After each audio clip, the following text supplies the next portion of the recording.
Fala pessoal, tudo bem? Eu peguei um pequeno projeto de automação para fazer e eu tenho essas duas opções aqui, ó. Ó, qual você acha que eu escolhi? Qual você acha que me dá mais chance de fechar com o meu cliente? Ficou curioso? Fica até o final do vídeo e a gente vai escolher isso junto, viu?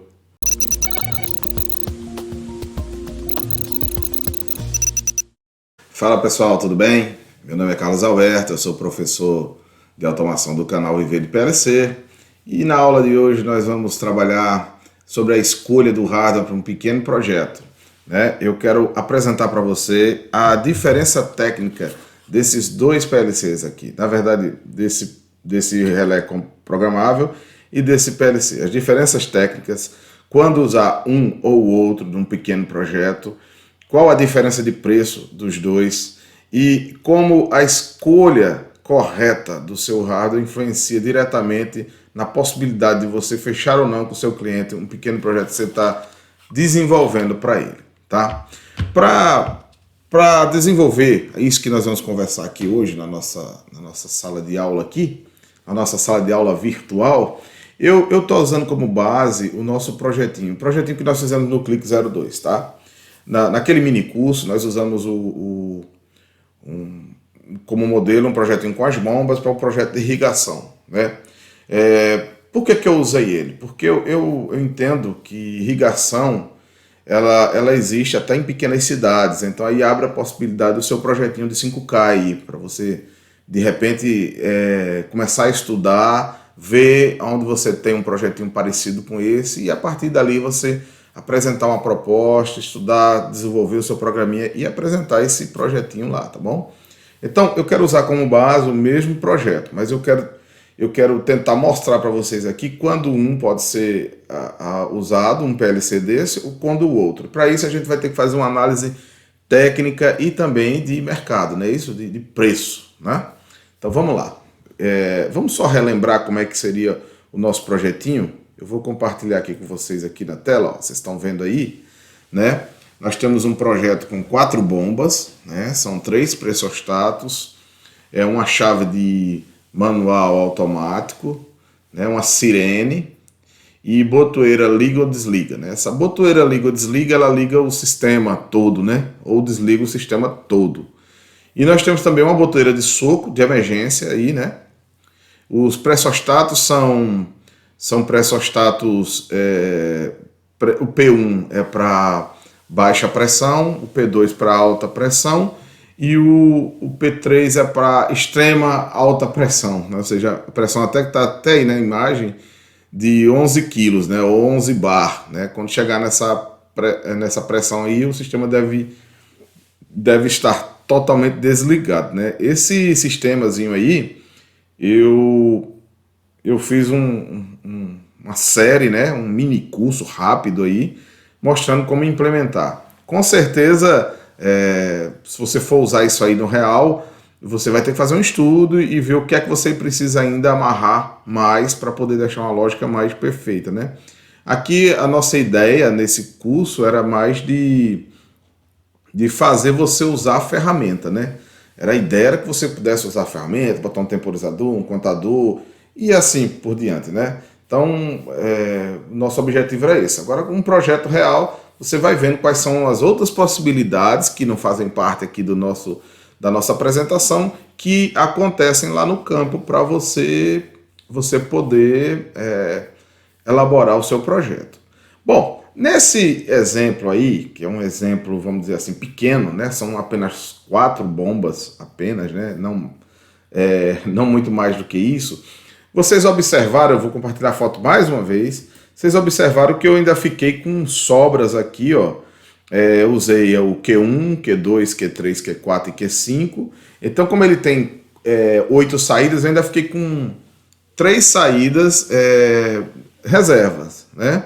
A mesma coisa aconteceu com as minhas entradas, né? Eu usei, eu acho que até o I8, porque aqui tá, ainda continua errado aqui.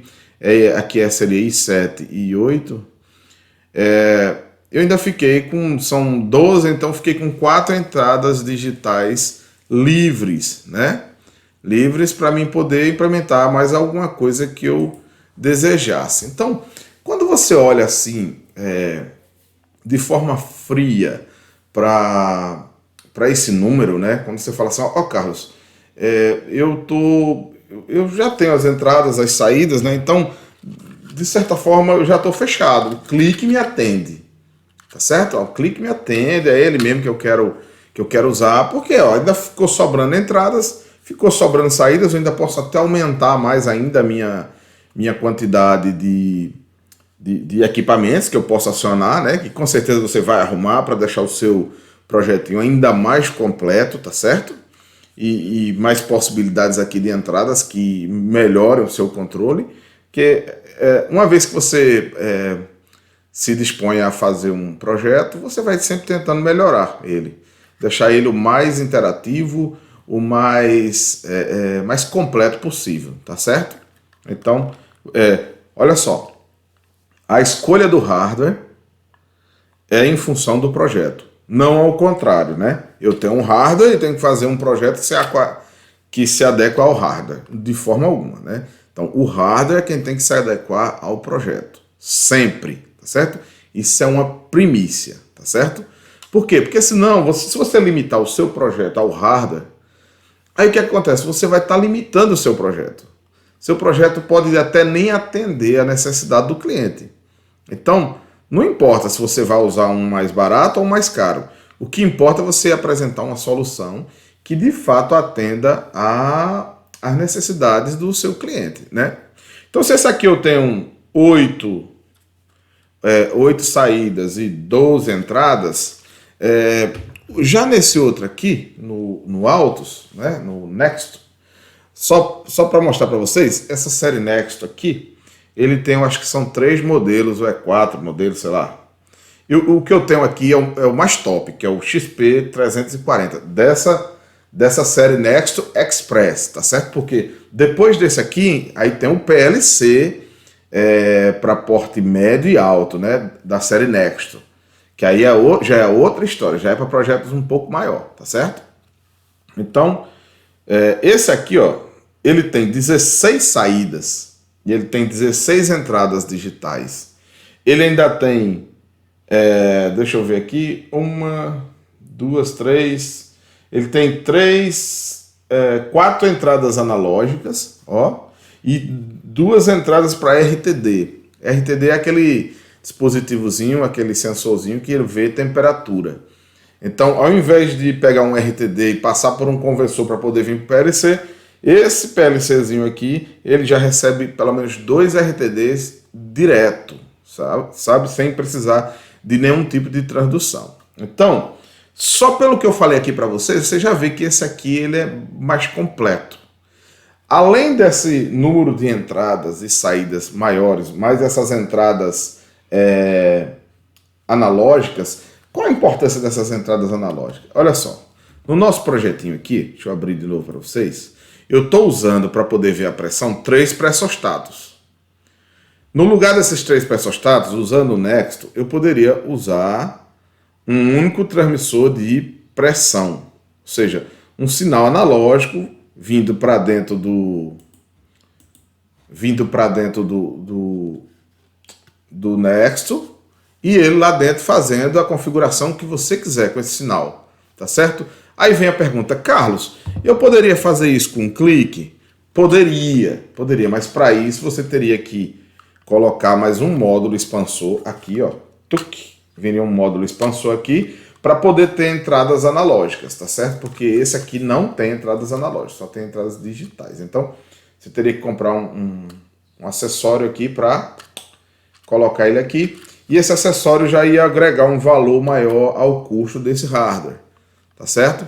Só que ainda teria uma pequena diferença, que nós vamos analisar na documentação. Estou só passando aqui por alto para você poder entender. Esse PLC aqui, ele ainda tem, ó, porta de comunicação Ethernet, ele tem protocolo para rede RS485, né? 485 tá aqui, e ainda tem a rede CAN.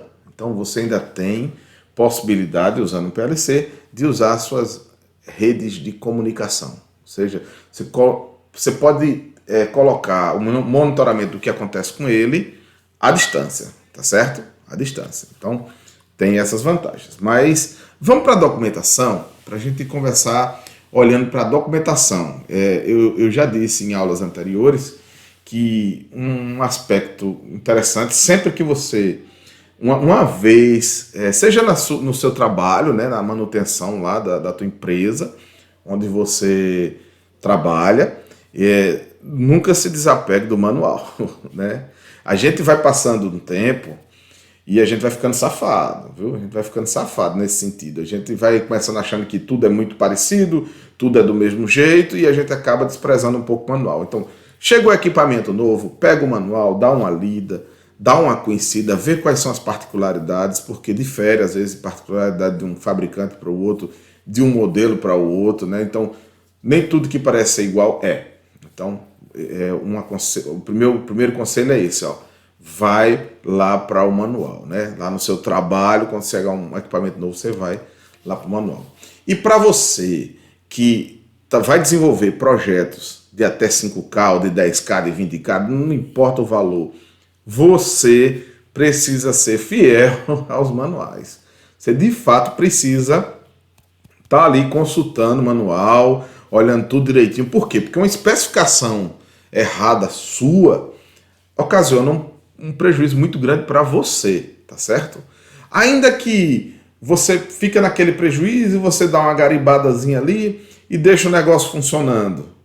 E aí, se ele não funcionar contento, você perde mais do que dinheiro, você perde credibilidade. Então, é assim, sempre nos seus projetinhos aí de 5, 10K, 20K, sei lá quanto, mas falando de pequenos projetos, estou falando de projetos até 5K, né, de 0 a 5K, você toma esse cuidado, sempre olha o manual, sempre gasta tempo ali vendo para você ter certeza que você está comprando a coisa correta, tá bom? Até porque hardware de automação, de PLC, ele sempre tem um preço um pouco mais elevado. Então, às vezes ele é a parte mais cara do seu projetinho.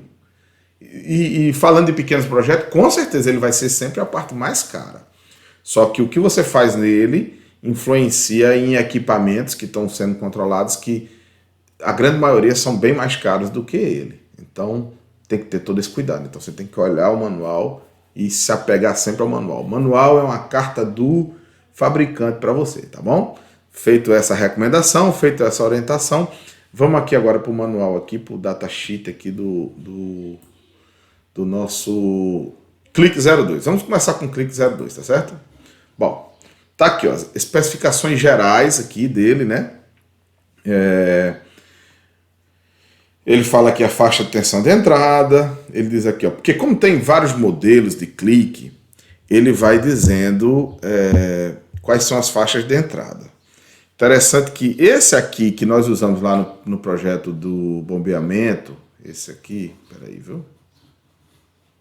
Aqui, deixa eu abrir de novo. Aqui, ó. Esse aqui, ele é alimentado em, ó, não sei se dá para ver aí, ó. Às vezes não dá não, né? Entre 100 e 240 volts. Tá um pouco desfocado aí, né? 100 a 240 volts. Então ele tem uma alimentação AC.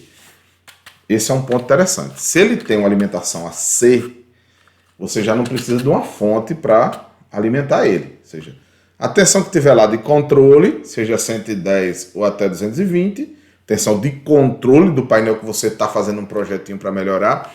Por que eu estou falando isso? Porque nem sempre, e na maioria das vezes, nesses projetinhos de 5K, você não vai fazer um projeto completo, no sentido de, eita, vou trocar os painéis todos. À medida que você for trocar os painéis todos, esse projetinho seu, a sua parte vai lá para mais de 10K, certo? Porque se torna um projeto um pouco maior, mais robusto, né? Mas geralmente o que é que a gente vai fazer? A gente vai fazer um projeto de automação, a gente vai automatizar algo que ou antes era automatizado convencionalmente, através de relés, tá certo? Ou então a gente vai automatizar algo que sei lá, foi ficando obsoleto e algumas coisas eram manuais e agora a gente vai tornar automático para poder facilitar o processo do camarada que está te contratando, tá bom? Então aqui, ó, você já vê que se o painel já é existente lá, você já não precisa de uma fonte. Isso aqui é um ponto interessante com relação a esse clique aqui. Você, ó, vamos voltar aqui para o documento. Se você for olhar aqui mais baixo, ó, você vai ter modelos. Esse modelo específico que eu mostrei para vocês, A alimentação é essa aqui, ó, de 100 a 240 VCA, tá certo? Mas você tem ele aí, ó, de 24, de 12, de 24, né? 24 AC, ó, não é muito comum, mas tem esse modelo, então tem que ficar esperto nisso. Aqui ele fala sobre os consumos, né? Aqui ele fala sobre os cabos. É interessante isso aqui, viu? Que ele fala sobre os cabos, né? Os cabos que interligam. Ele fala aqui, ó, a bitola adequada é entre 0,13 a 2,1 milímetros de seção, né? Ele usa aqui também o AWG, mas o AWG não é muito comum pra gente, tá? Isso aqui é americano, né? Nós usamos em milímetro. Então, o que é que eu aconselho vocês? Usar um cabo aí de 0,75 milímetros, que é um cabo, metade de um cabo de 1,5. E por que isso, Carlos? Primeiro porque fica adequado. As correntes que vão circular ali são muito baixas, né? São correntes de controle, então não vai ter problema nenhum. E outra coisa é porque o cabo de 1,5 é mais caro do que o de 0,75. Então isso você agrega no custo lá da sua obra, entendeu? Então isso tem uma relevância. Aqui ele fala sobre a programação, as limitações, né? Ó, quando você programa em ladder ou FBD, né, que são blocos de funções, em ladder ele vai até 300 linhas, em bloco ele consegue aderir até 260 blocos, tal, memória flash, tal, o ciclo é de 10 milissegundos, né? E aqui o display de LCD que fica na frentezinho dele, né? Os temporizados, os limites, ele está falando aqui, o relógio de tempo real, né? Que a gente até usou no nosso projetinho, né? Que é para ligar o sistema e desligar. Gente, eu vou colocar aqui o link nesse vídeo aqui. Eu vou colocar o link da descrição desse mini curso do Clique 02, tá certo? Se você está chegando aqui hoje, está começando a conhecer aqui, eu estou falando do Clique, você danado é o Clique, não conheço esse Clique e tal. Como a gente está falando de pequenos projetos, de 0 a 5K, então o Clique às vezes atende a muitas coisas, sabe? Então você pode ir lá e faz o curso todo. Vou deixar o link aqui na descrição do vídeo para você poder fazer, maratonar. Pega um sábado e domingo aí, dá uma maratona aí e faz o projetinho e evolui aí nesse sentido, tá bom? Bom, voltando aqui, né? Comparações disponíveis, né? Ele fala aqui dos comparadores, quantidade máxima de instruções, né? Ok, vamos lá. Aqui são as instruções que tem dentro da linguagem ladder disponíveis e do bloco de função, né? Aqui ele está falando mais característica aqui do hardware. Pronto, aqui, entradas discretas. Consumo de corrente, né? Que cada entrada dessa, ela consome, né? Isso, às vezes, é um dado técnico, às vezes é pouco relevante nesses projetinhos que a gente faz. Mas você tem que saber, quando você faz principalmente um projeto do zero, porque isso influencia no dimensionamento da fonte, tá? Da fonte, você sabendo isso aqui, você especifica melhor a sua fonte, tá? Ó, aqui é um dado extremamente relevante, gente, ó. Sinal de tensão na entrada para estado desligado, tá? Alimentação, quando for 24 doses de 100 a 240 ou 24 AC, ó, o que ele fala é o seguinte: para que o sinal de entrada digital seja considerado desligado, para esse nosso caso aqui, a tensão tem que ser menor do que 40 VCA. Isso é muito interessante, porque às vezes você vai fazer um projeto desse, numa roça, tá certo? É numa roça. E aí, cara, você chega lá, a instalação tá zonada mesmo, neutro para lá, neutro misturado com aterramento e tal, e você tem que fazer um estudo disso direitinho, para você não ter tensões flutuando ali e acabar bagunçando o seu processo. Então, é outra coisa que quando você fizer a sua visita de campo lá para fazer o seu projetinho, você tem que olhar isso aí. Porque de repente se você tiver uma tensão dessa circulando, que é uma tensão que não atrapalha um sistema convencional, a relé, mas ela atrapalha um sistema que usa o clique, tá certo? Ou um PLC qualquer. Então, Esses níveis de tensão são muito parecidos para PLCs também, tá certo? Então, eles têm uns fotoacoplador lá, ou seja, passou de... Na hora que você vai desligar, enquanto ele não cair abaixo de 40, ele vai ficar sinalizando dentro do PLC como aquele ponto ainda está ligado. E isso pode, desde a criar um erro de funcionalidade, a criar um prejuízo abissal, porque o sistema é automático. Então, se esses sinais não chegam corretamente, não há controle correto também. Então, tem que ter cuidado nisso aí, tá bom? Vamos voltar aqui para o documento. Ligado, né? Ligado é a mesma coisa, ele fala, para considerar ligado, é preciso, nessa nossa tensão. Veja que eu estou sempre falando do que eu tenho aqui em mãos, certo? A tensão tem que ser maior do que 79 VCA. Ou seja, passou de 79, com 80 volts, ele já está considerando ligado. E 80 volts, se for 240 o controle, ou desculpe, 220 o controle. Então, 80 volts está bem distante. Então, isso pode ser um defeito de fiação, de coisa mal aterrada, e aí você tem que se preocupar com isso aí, viu, gente? Tem que se preocupar. Os temporizados, esses aqui são os tempos de resposta. Isso para um dos nossos pequenos projetos aqui não é tão relevante, vírgula, né? Não é tão relevante. Isso aqui é de off para on e de on para off, né? Isso aqui são os tempos que eles levam para poder mudar o estado. Então, eu digo que isso não é muito importante, mas você pode ter um pequeno projeto que ele requer precisão. Eu vou dar um exemplo aqui de grande projeto, né? Eu vou dar um exemplo do sistema de geração de energia do Brasil, tá certo? Não é da empresa que eu trabalho, mas do Brasil. O que é que acontece, gente? O sistema de geração de energia, ele é interligado, né? Ou seja, todo gerador que roda, ele entra numa barra que nós chamamos de barra infinita. É uma expressão para dizer assim, ela está além dos meus limites, né? Ou seja, um gerador está em paralelo, ele está rodando em paralelo aqui com outro gerador que está lá no sul do país. Eu estou na Bahia e ele lá no sul do país está rodando também em paralelo com essa máquina. Então, quando você tem um evento que gera um apagão, por exemplo, né? Então, todas essas máquinas elas estão rodando na mesma estampa de tempo. O que é essa mesma estampa de tempo, Carlos? Os PLCs dessas usinas, eles são sincronizados por um GPS no horário de Brasília. Então, todas as usinas têm um GPS que sincroniza todos os seus PLCs no horário de Brasília.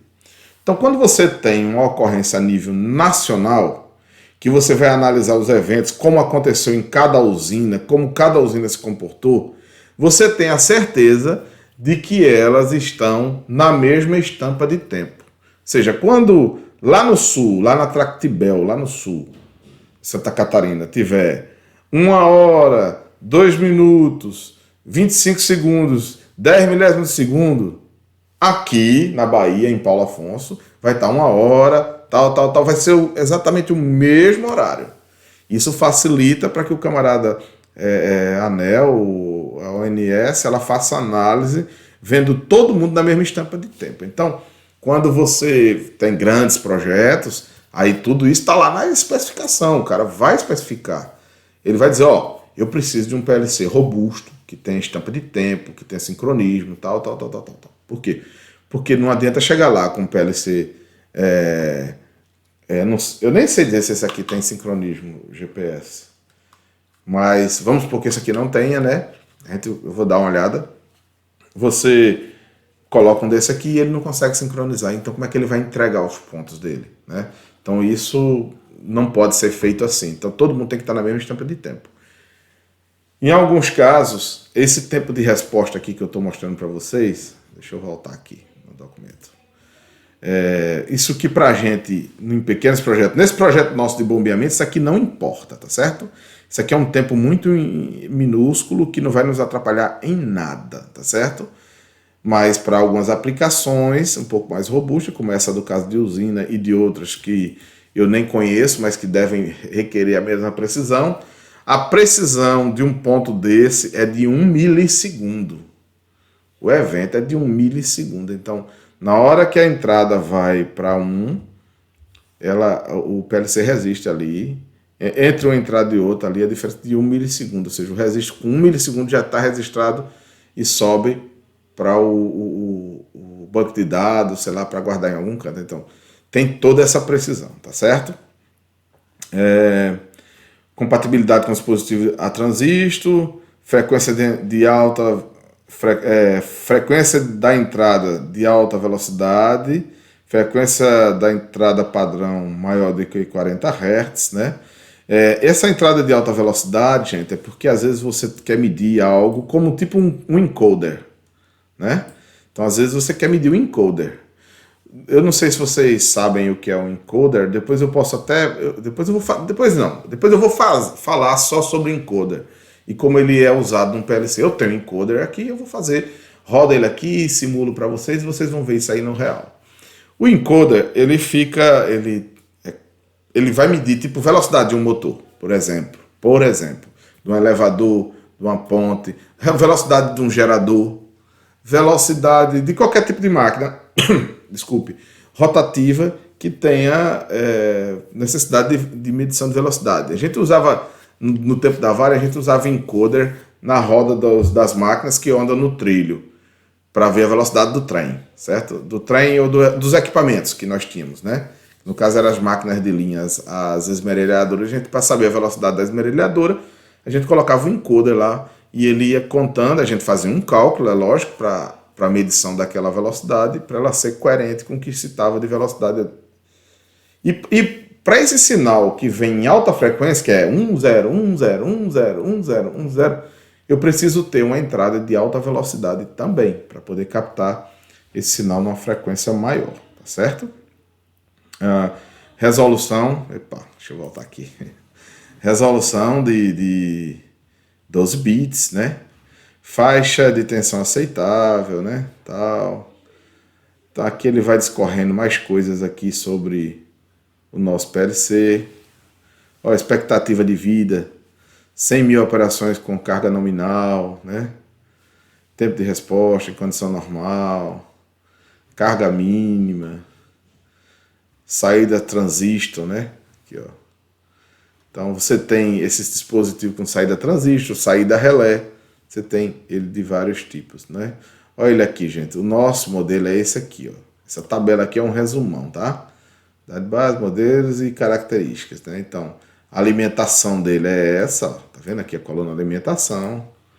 Entradas digitais, ele tem 12, no nosso caso aqui.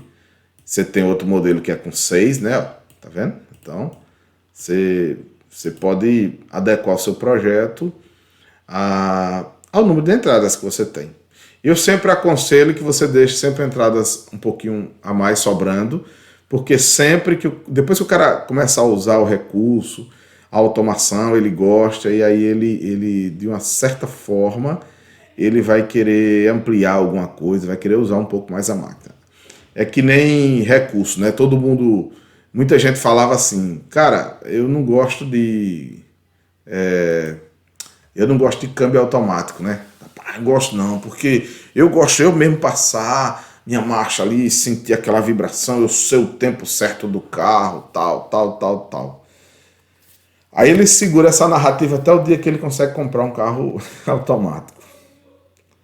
Aí, com pouco tempo ele fala, rapaz, eu não sei por que os caras ainda fazem carro com câmbio manual. Então, geralmente é assim. O cara, às vezes, quando você vai vender, ele fica meio que... botar esse equipamento aí, esse equipamento vai sustentar isso, tal. Mas aí, na medida que ele vai olhando, vai usando, que ele vai vendo a confiabilidade, ele vai vendo o retorno para ele, aí ele começa a gostar e querer usar mais, certo? E aí você já vira seu cliente, viu? Vamos lá. Então, ele tem 8 saídas. E aqui é o máximo expansivo que ele admite, tá certo? Aqui são os modelos dos modos expansores. Você pode botar ele até com rede Ethernet, ó, se você quiser. Mas à medida que você vai acrescentando essas coisas, vai ficando mais caro também o seu conjunto, tá bom? Você tem que trabalhar em cima da necessidade, tá? Aqui, ó, agora nós vamos ver o Nexto, tá? Olha ele aí, ó. Esse aqui é o modelo XP Nexo Express, né? XP de Express. 325, tá? Esse aqui eu não sei se... Parece que tem o 315. E tem esse 325, parece que tem o 335. Eu tô dizendo parece porque eu não me lembro mesmo, viu, gente? E o que eu tenho aqui é o 340, que é o mais top de todos, que o diferencial dele é que tem o web server, tá? Depois eu vou explicar para vocês o que é esse terminal server aí para vocês, viu? Terminal server. Bom, aqui ele vai falando um pouquinho as descrições. Esse material aqui, gente, tem lá no site da Altus em download, tá bom? Assim como o da VEG do Clique tem lá no site da VEG. Aqui, pronto, tá aqui, gente, os modelos que tem, ó. Olha eu falando bobagem, ó. Tem os modelos 300, tem o modelo 315, 325 e 340. Então esse aqui é o chupa-caba das Alagoas. Esse aqui é o top, viu? Então, todos eles têm 12 entradas, né? Entradas digitais, 4 entradas rápidas. Lembra da entrada rápida que eu falei? Para medir encoder e outras coisas que têm uma frequência maior. Então, somando os dois, ó, ele tem 16 entradas, né?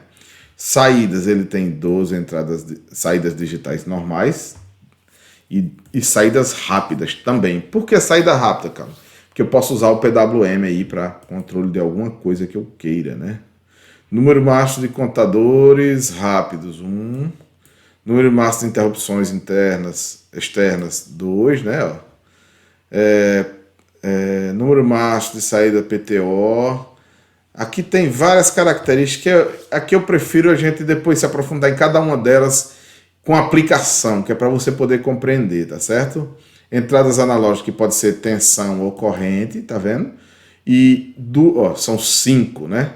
5, gente, ó. Eu falei 4, não foi? São 5. Aí, ganharam uma de bônus aí. Eu tenho um negócio danado. Eu sou ruim de memorizar as coisas, viu? Vocês vão desculpando aí que... ficando velho, é assim, viu? Entradas analógicas, RTD, né? Que são os de temperatura. Nós vamos ter um vídeo só mostrando isso aqui para vocês. Vai ser bem legal. Saídas analógicas de tensão e saída e corrente também, ó. Né? Então você tem 4, né? 4 saídas analógicas. Carlos, para que eu quero uma saída analógica? Olha, gente, nesse projetinho nosso aqui, cada bomba dessa, ela poderia estar sendo controlada por soft start e uma por inversor de frequência. Eu já vi vários projetos assim. Então, com a saída analógica, eu posso de repente colocar uma saída analógica no meu PLC, mandando um sinal de 4 a 20 para a entrada do meu inversor de frequência, que vai variar a velocidade dessa bomba.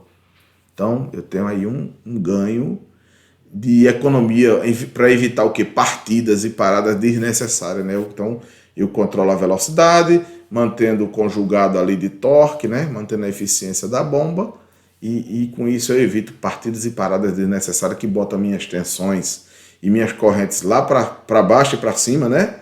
Então, eu evito isso, e isso é bom para uma instalação, principalmente a instalação de zona rural, onde você já tem as suas quedas de tensões aí um pouco mais elevadas. Comunicação. Opa, deixa eu voltar para o documento, viu, gente?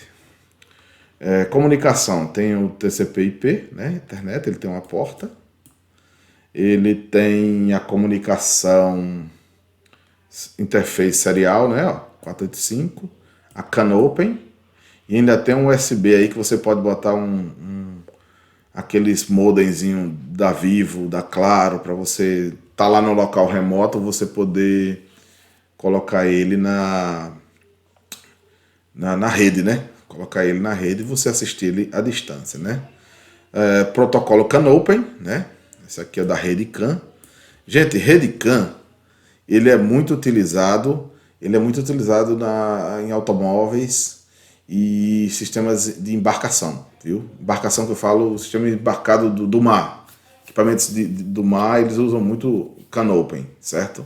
É uma rede de alta velocidade, então assim, ela tem uma resposta muito rápida e para controle ela é muito boa, tá certo? Então, Nós não vamos fazer nenhuma aplicação aqui com a rede Canopy, mas é só para vocês saberem. Gente, ó, aqui ele está dizendo que principalmente esse modelo que eu estou com ele em mãos aqui, ele atende o protocolo 608.70-5 104, servidor, né, como servidor.